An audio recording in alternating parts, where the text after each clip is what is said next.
مسلم طبقے کو لے کر، بالخصوص محمد رسول اللہ صلی اللہ علیہ وسلم کی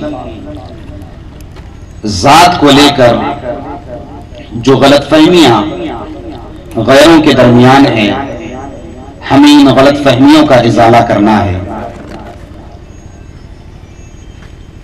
اللہ تبارک و تعالی نے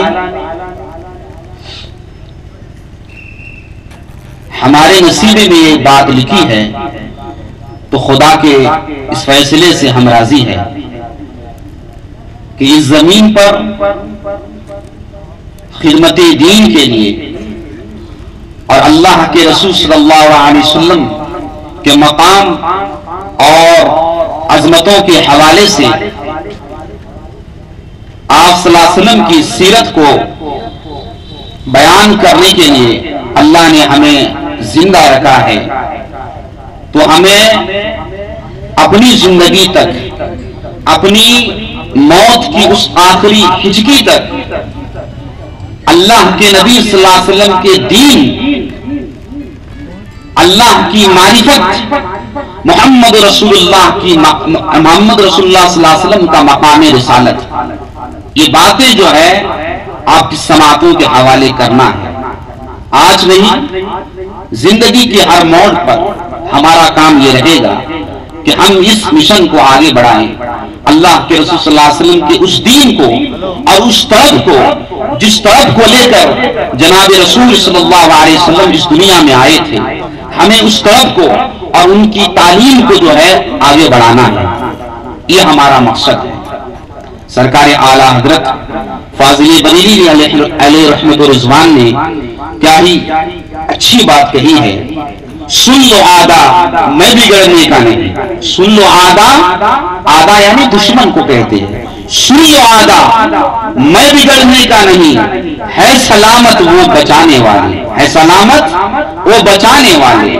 ہمیں آدھا سے اور حاسدین سے یہ کام جو باعث خیر و برکت ہے، باعث جو ہے عظمت ہے، ان کاموں کو، ان امور کو جو معاملات اہل سنت والجماعت میں سے ہے، ان امور کو ہمیں بند نہیں کرنا ہے۔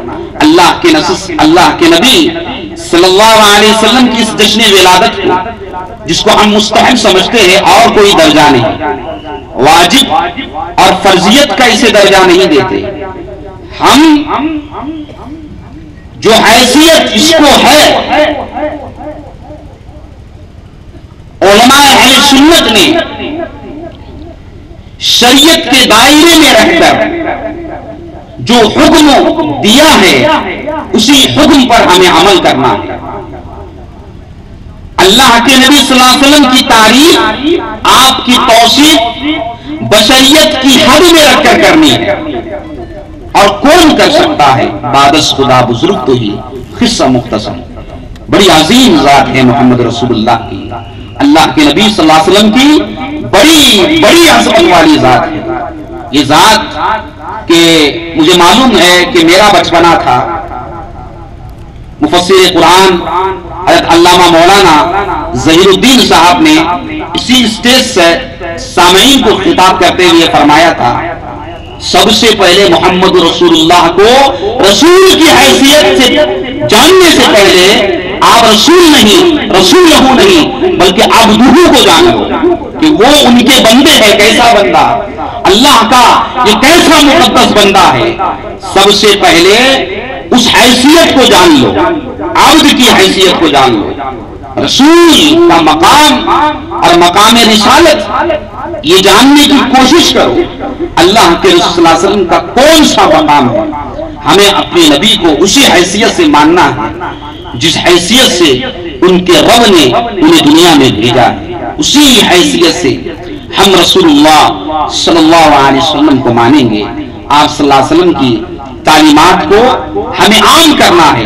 ہماری پوری زندگی کا یہ جہاد ہے، پوری زندگی کا یہ جہاد ہے کہ ہمیں وہی ماحول پھر سے اس زمین پر لانا ہے جس ماحول میں ہم نے آنکھیں کھولی ہے۔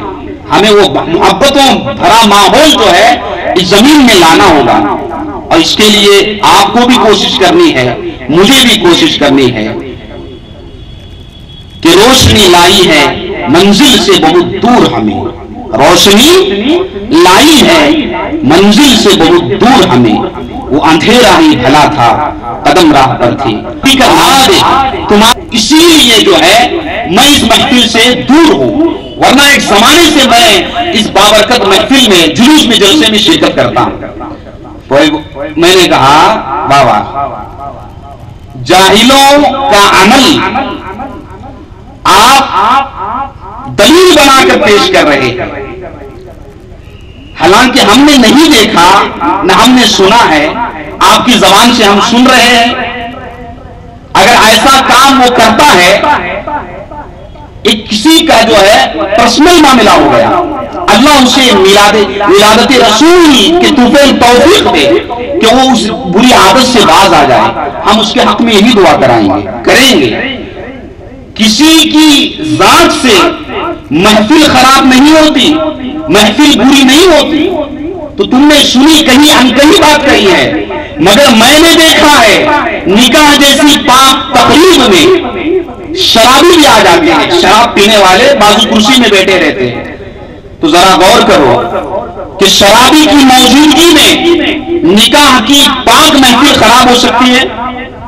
نکاح جیسی پاک مجلس شرابی کے وجود سے خراب ہو سکتی ہے؟ نہیں ہو سکتی۔ اس کا وجود خراب ہے، اس کی ذات خراب ہے۔ جو نکاح جیسی بابرکت بافیض سنت تقریب میں اس حالت میں، اس کیفیت میں وہ آیا ہوا، تو یہ بڑے کرم کے ہے فیصلے، یہ بڑے نصیب کی بات ہے۔ اس بات کو ہمیں لمبا لے کر جانا نہیں ہے، تو اس سے محفل نکاح برا نہیں ہے، برا وہ آدمی ہے، برا وہ شخص ہے۔ معاملہ یہ ہے کہ پوری باتیں جلوس محمدی میں دکھانے والوں، بہت سے ایسی محافل خیر ہے جس میں لوگ غلط حرکت کرتے ہیں۔ غلط کام، ناجائز کام ہمیشہ ناجائز رہے گا، تو کسی زمانے میں جائز ہونے والا نہیں ہے۔ ہمیشہ جائز کام جائز ہوتے ہیں، ناجائز ناجائز ہوتے ہیں۔ اگر وہ کرتا ہے تو محفل میلاد سے اور جلوس محمدی سے جو ہے آپ کیوں پیچھے ہٹے ہوئے ہیں؟ یہ احمقانہ سوال، یہ باتیں جو ہے یہ ہمیں اپنے اعتقادات کو بدلنے میں جو ہے یہ بیکار باتیں کچھ بھی حیثیت نہیں رکھتی۔ تو میں صرف 5 منٹ کے لیے مولانا خالد مسیار کو دعوت دوں گا، وہ کنڑی زبان میں اللہ کے رسول